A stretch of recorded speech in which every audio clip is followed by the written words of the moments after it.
Hey everyone, and welcome to the Tom's Hardware Podcast.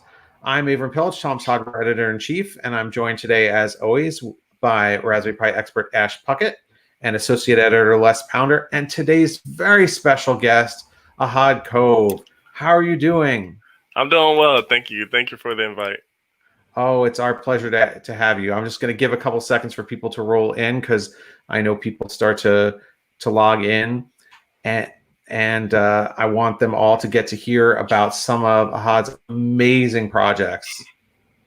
So, how long have you been doing? How long have you been doing maker projects like this? It's been about a year and a half to 2 years now. I literally started my first project with just an LED, just lighting up with a Raspberry Pi, and then moved on to a cat feeder, and then I just kept working on projects that I actually needed. And I wanted to automate my whole life, so that's what got me into electrical engineering as a hobby. Wow, that is really fun. So, how many projects have you done now on your YouTube channel? I think last time I counted, I believe it was like 21 to 22 videos. I may be off, but I think it's something around there. Some of them are hidden because there were too little views, but overall, I think it was like 22 videos. Yeah. So the project that really brought Ahad to our attention and probably to a lot of folks' attention is your self-driving trash can. Can you talk a little bit about that? Yeah, so I mean, like I said, I always try to automate my life. That's why I got into electrical engineering. So I hate doing any type of chores.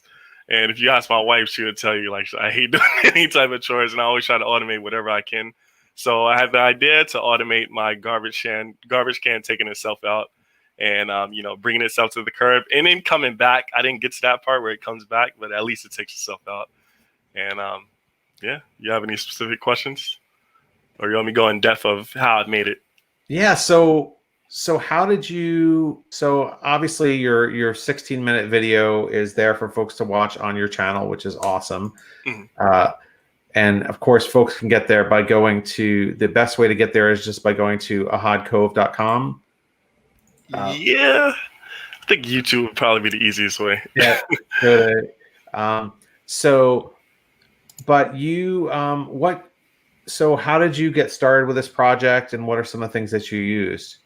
Yeah, so I got started with it by first figuring out how I'm gonna just move it. So I looked into a bunch of different e-scooters. I looked into hoverboards, e-bike parts, different things like that. And I came up with a solution of using e-scooter parts. So I bought an e-scooter wheel, found out how to control it. That took a while. It took almost a week and a half to 2 weeks to try to figure out how to just control it, because there's not much information on it, especially when you try to control it through like a Raspberry Pi or an Arduino. There's a lot of tutorials on how to control it with just a e-bike controller, but that's manual, like throttle and manual, turning and everything like that. So I did a lot of research, finally found out that I can control it with this little board, where it can control the hover wheel, and as well as the power output to the Raspberry Pi as well. And from there, I just kept experimenting, working with wooden parts, working with metal parts to put it through the garbage can and connect everything.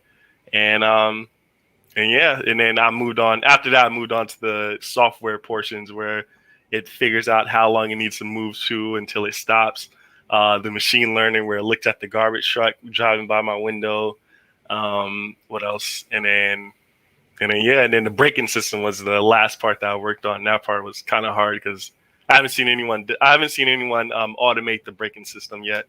I still haven't seen it because I'm working on another project that's kind of similar to this, and I still haven't seen anyone trying to automate it. So I just automated it with a servo motor that's strong enough to pull the brake. And yeah. Can you talk a little bit more about the machine learning aspects? I want to know about how you trained up the algorithms to recognize the truck. Yeah, so I basically trained it with half and half images from Google and half images on my own.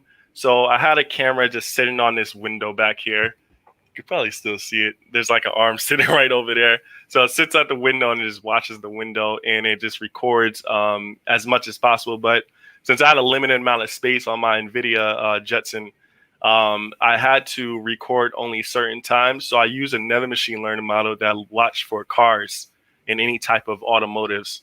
And inside that car category is also garbage trucks. So anytime something was passing by, a car or a garbage truck, whatever, it will start recording, then it will stop recording when it's done passing by. So after it was done, I let it sit for, 2 days. And then when the garbage truck was coming, I just let it sit for 2 days. And then the next week I let it sit. And then the third week I let it sit. After that, I collected the data, parsed through all of the videos, found each one where the garbage truck was actually at. And then trained my machine learning model off of those garbage truck frames. And each frame is a picture, of course. So, you can train it on each one of those. So I think it was about like 20 frames per video that it found of the garbage truck. And then I also collected the videos for recycle truck because I wanted to make sure that I didn't pick up recycle trucks for versus the garbage trucks. And I said, this is recycle truck.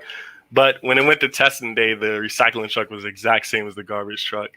And it actually caught the recycling truck as well. So that was kind of pointless. But yeah.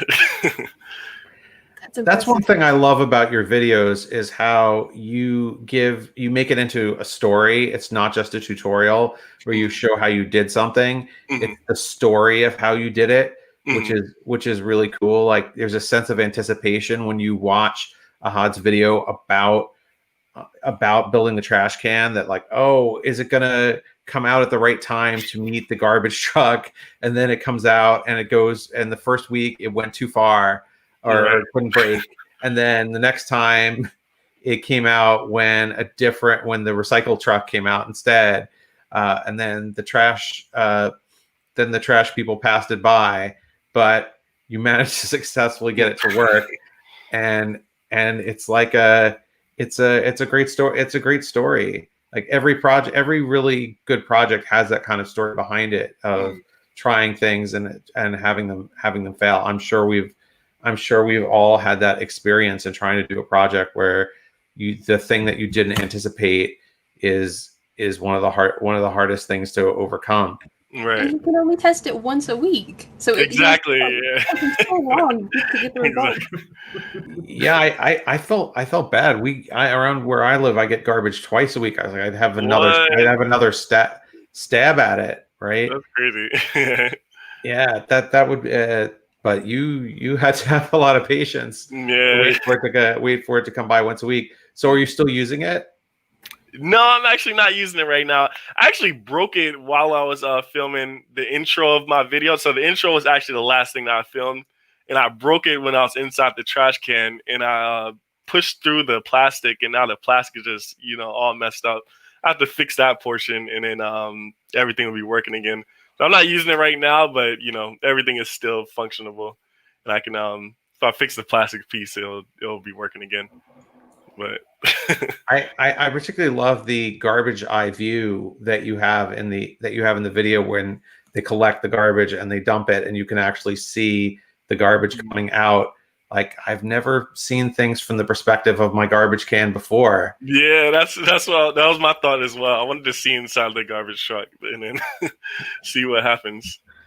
Yeah, I was worried there that the Raspberry Pi was going to fall into the garbage. Oh no, that wasn't a Raspberry Pi. That was like a dash cam. It was like a GoPro cam on the top portion of the trash can, and then the Raspberry Pi was underneath the trash can. It was like underneath all the wood portion. So I made sure that wasn't going to come out because I didn't want to lose that. But yep. So one thing we were talking about before the show came on is you chose a Raspberry Pi to control the motors, but then to actually do in your house to do the AI, you chose a Jetson Xavier. Correct? Right. And the reason is because you needed a lot more performance. Yeah. So for the Jetson to sit near my window and then the garbage truck to come, I had like a short amount of time where it can, the garbage can. I live in a cul-de-sac, so the garbage truck comes around and then back. So I needed a almost immediate response where it's coming out. So I used an Nvidia Jetson for that, Jetson Xavier NX. And that's what allowed it to get, I think it was around 30 frames. I think it was around 20 frames per second or something like that. I could have made it faster as well. But if I used the Raspberry Pi for that, it would only been around like 2 frames per second from some other tests that I ran before. But yeah. So what are some of the other projects that you're working on now? I'm working on 3 different projects right now. One of my biggest projects, I don't like normally saying what project I'm working on because if it doesn't go well, I'm gonna, probably push it back even more. But one of the biggest projects I'm working on is using these other e-scooter parts that I collected over this garbage truck experimentation. Because I spent a lot of money buying these parts. So I'm making a self-driving office desk. And we'll see how that comes along. Right now, I'm waiting on another piece to come for that project. But yeah. Wow. So what would trigger the self-driving desk? So there's going to be a camera. It's going to be similar to this project where I have Nvidia sitting in the front of the office desk. Or if it's not, I'm going to use a Raspberry Pi with like a Google Coral device. And then it's going to look at the lane lines. And I may not even need machine learning in the beginning. I'm thinking of just using OpenCV where it just collects these lines and makes sure that it finds a straight line. And then when it's turning, the lines change. And then it's just trying to keep the wheel inside the middle of these curves. I have another device called OpenPilot in my actual car, which does something similar. And that's where I got the idea from. So is the idea that it's going to move from one room of the house to another? Oh, no, this is going to drive on the road. You can work while you're driving to work or wherever you want to go. This is going to actually drive on the road. Wait. Wow. So how you're going to sit at it? Yeah, I'm going to sit on the desk and then let it drive while I work on my computer. It's the plan. We'll see how it goes. So is it going to move the chair also, or are you just going to sit on top of the desk? No. So there's going to be a chair connected to the desk on a platform. So the chair's right here, desk right here, on one platform, and the wheel's underneath the platform. Have you worked out how you're going to power it yet? Yeah, with the same battery that I have, the lithium-ion battery, the 36-volt one. And I may need 2, but we'll see. So with the 36-volt battery, it's probably only going to last me like an hour, maybe 30 minutes. That's enough to go to the store and back. Yeah. Wait, are you gonna stop at is it gonna stop at stop signs and traffic lights? Yeah, so the plan is that it's gonna stop if a car's in front of it. So if a car's not in front of it, I don't know how I'm gonna do that yet. I may look at the actual stop sign. Depends on how what length I want to put into the project. But right now it's gonna stop where if a car's in front of it. So it's gonna be able to detect the car, which I guess I'm gonna have to use machine learning for that. So it can't be all OpenCV, but it's gonna be, mixture. Wow. Drive your desk to work day. Yeah. That is absolutely amazing.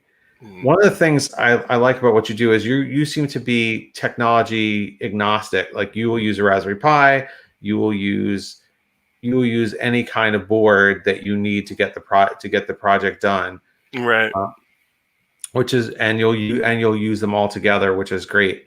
So, Les, I know you were going to talk about something that a lot of people in our audience are doing and need to do. In fact, my son wants to do it right now because we have an Arduino car and he wants to add like object recognition to it, which is all the best ways that you can attach Arduino to your Raspberry Pi. Yeah. So the Arduino, in case someone's not aware, is a microcontroller board. It's a very simplified computer. It has inputs, it has outputs, and it has a tiny brain that can process these inputs to react. They're really cheap, and they're relatively easy to work with. So in front of me right now, I'll just go for my overhead camera.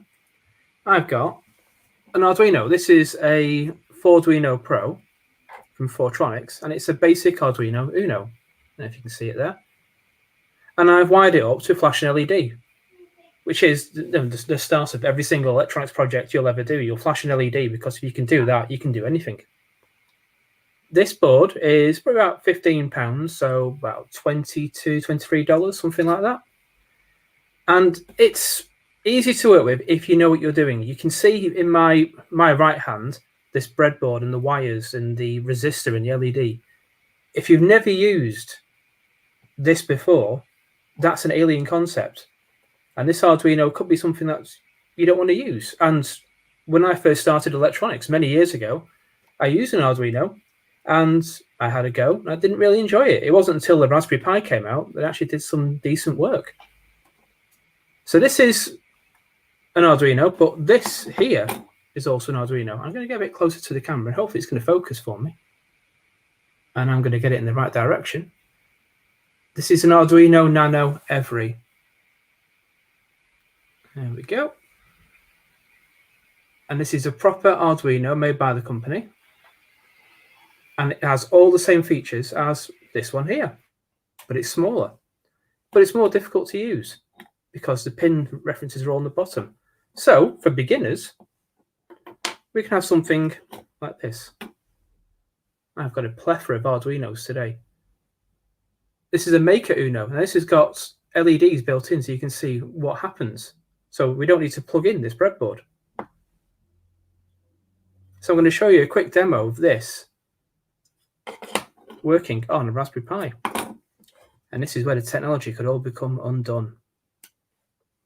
So let's clear the desk.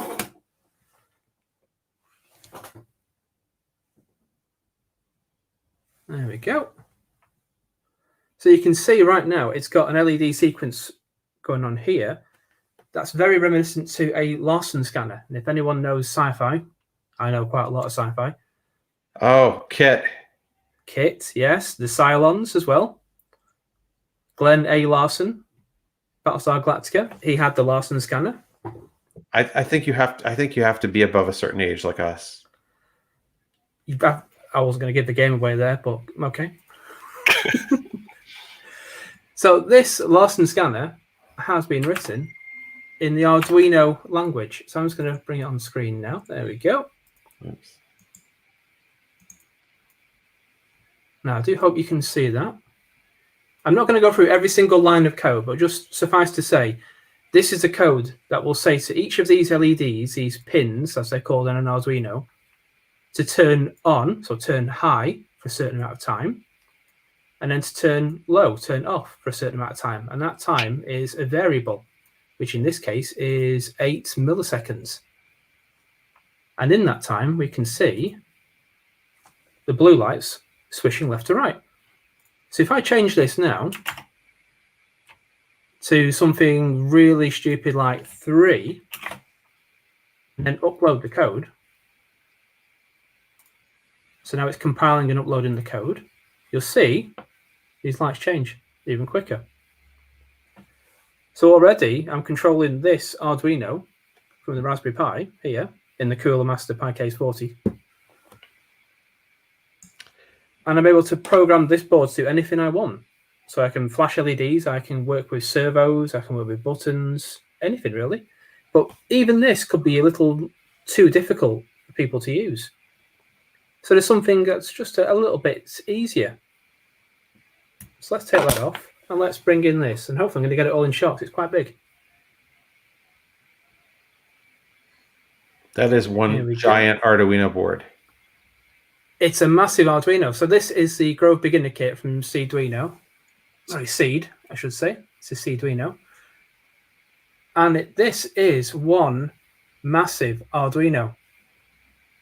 Now, when I got this, I thought, oh, great. We just plug into these white connections here to connect different aspects of the board. So a temperature sensor, sound sensor, light sensor, that sort of thing. And you can if you wish. But what I didn't realize was this is all one large PCB, one circuit board. So if I plug in now to this,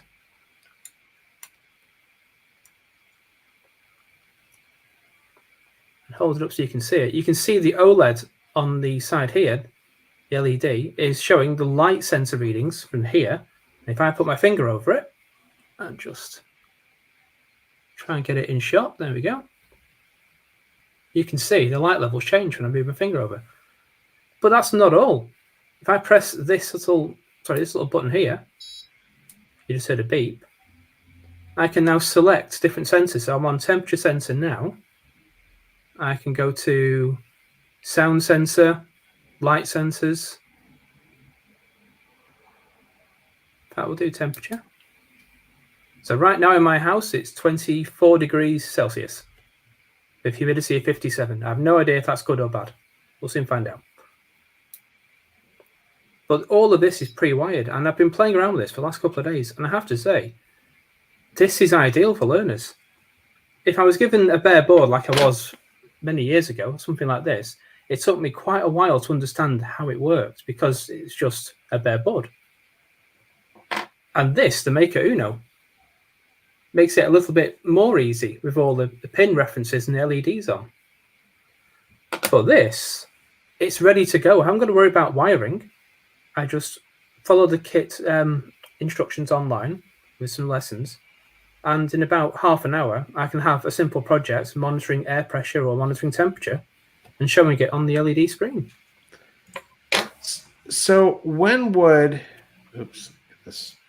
do you use Arduino with your Pi versus just using the Pi versus just using Arduino? That depends on your project. So typically an Arduino is used if you need microcontroller control.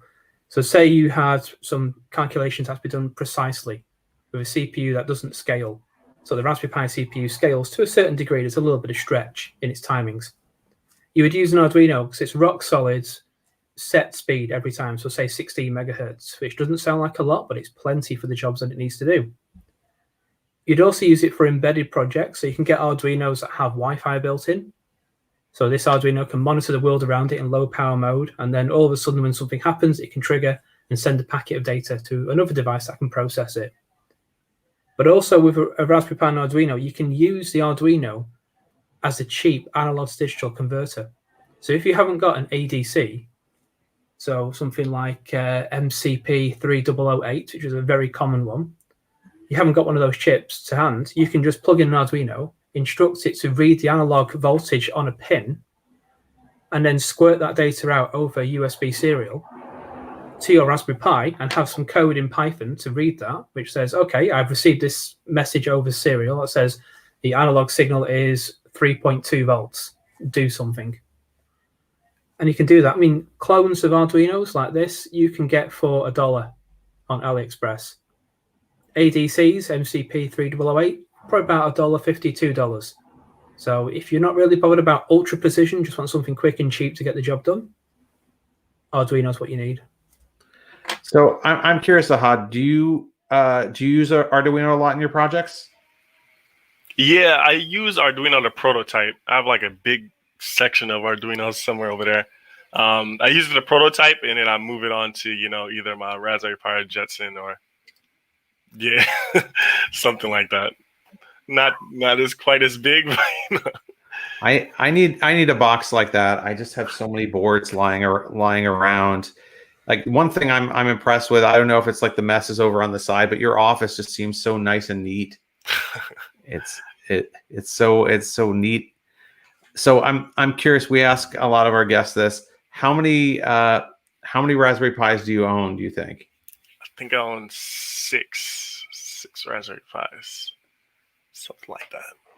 And if you were to count how many boards you own, include how many single board computers you own in total, including other types, I would say probably around like 30.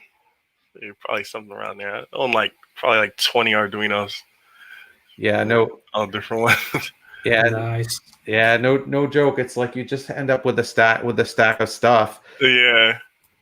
Particularly, I'm gonna somewhat miss CES this year. I don't know if any of you guys have gotten to go, but every year when I would go to CES, Arrow Electronics, which is a company that sells electronics, would always have these things where you could sign up to get a free Arduino. So like several years I went by, and one year it was like a regular size, and one year it was a nano, and then other people who worked with me would go and they would have no use for it. So I like, oh, so you don't need that Arduino, right? So I have like all these Arduinos I collected from CES. which is great. And then just this week, I had just this week, I was going through my drawers and I pulled out this thing, which is the Maker Buino. Have any of you guys seen this before? No. Yes, I had one as a kit, which I never made, unfortunately. Yes, I gave it away to a friend. So this is a game machine that you can get. It's actually been around a couple of years, and it will play games, like really simple games. Let's see if it actually works.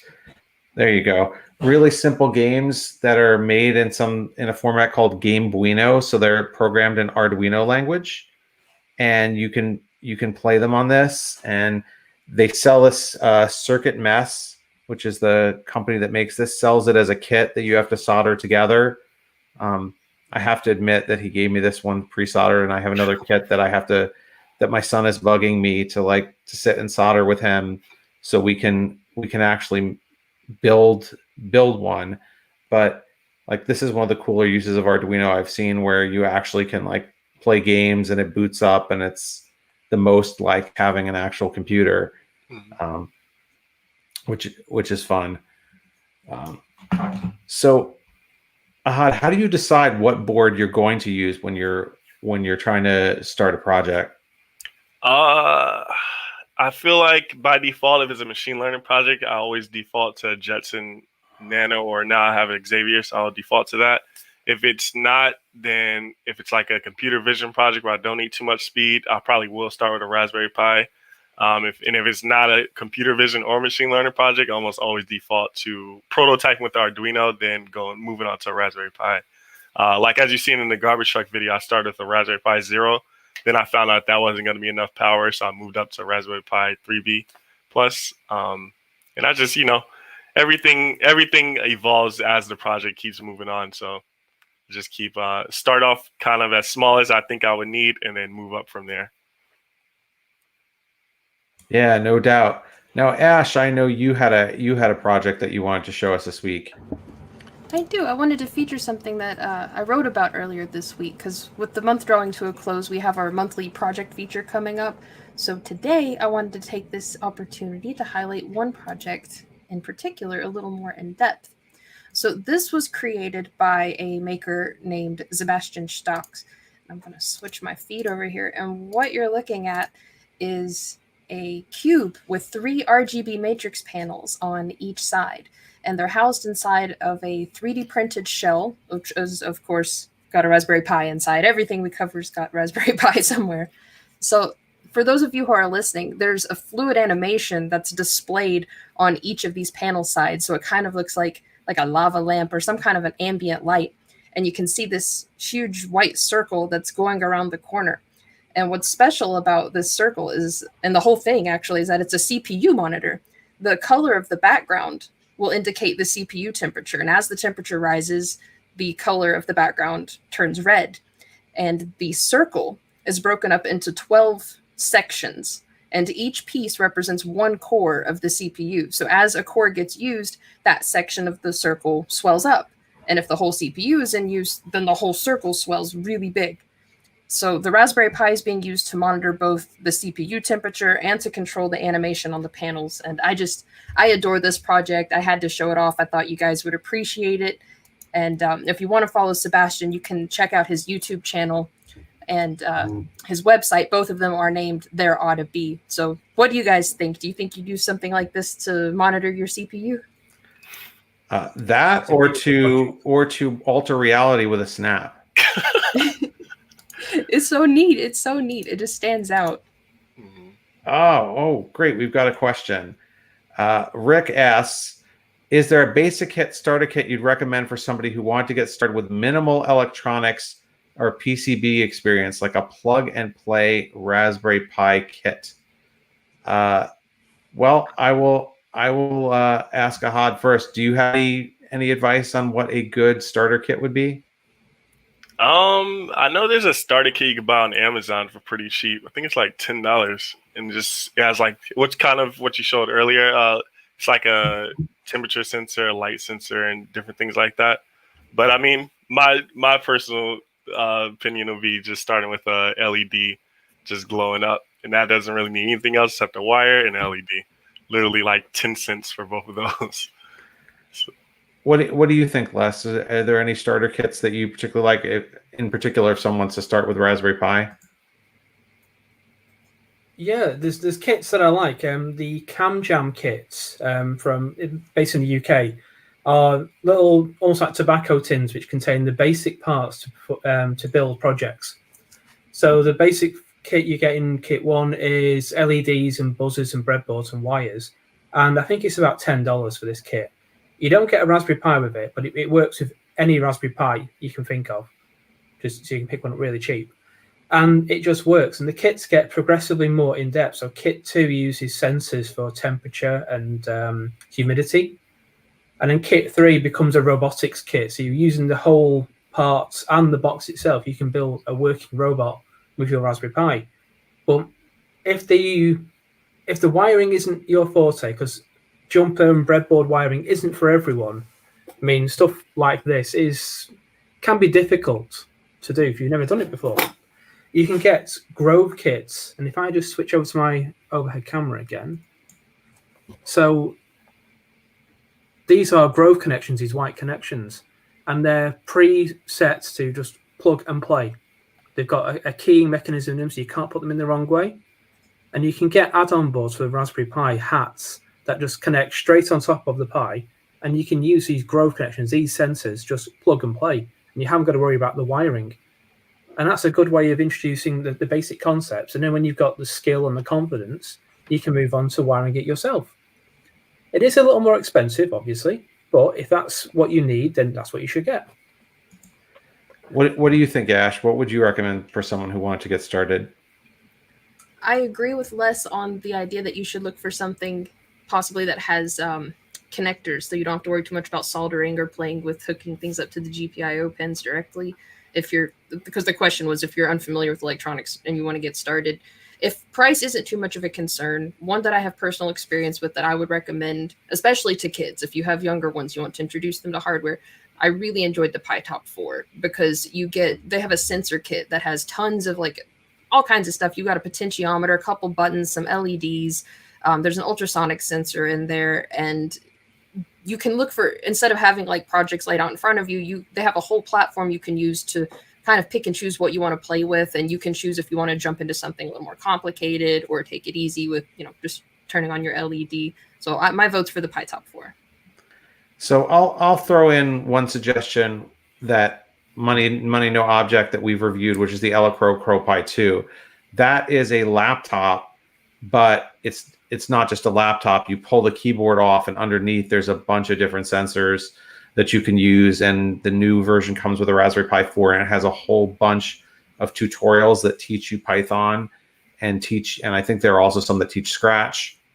So I think that's really cool, because without, like, there's a lot of Pi starter kits out there that you can get for anywhere from $50 to $100 that come with a power supply and come with a case and maybe even come with a pre-formatted micro SD card with all of the OS on it. But it's no fun unless you can plug things in. Like, I don't know, I have no fun with my Raspberry Pi unless I can actually put a hat on or plug some lights in or something, because otherwise I could just use a computer to write Python too. Like I could just use my PC for that. So definitely I suggest getting something that involves lights, motors, and sensors. Otherwise, you're really not getting you're learning how to program, but you could learn how to program on an existing PC that anyone can get for fairly cheap these days. In fact, put a small plug in. We recently put up an article on Tom's Hardware on how to build a gaming PC for $350. Now, that's more than a Raspberry Pi, but it can play PC games, so there's that. Anyhow, that's all the time we have this week, but I want to especially thank our special guest, Ahad Cove, whose YouTube channel is located correctly. The correct address is youtube.com/Ahad Cove, AHADCOVE, and where you can see all of his amazing videos there, including the trash can video, and we hope soon a moving desk. Thanks again to Ash and Les, and we will see you next week at 2:30 p.m. Eastern, 8:30 p.m. BST. Bye.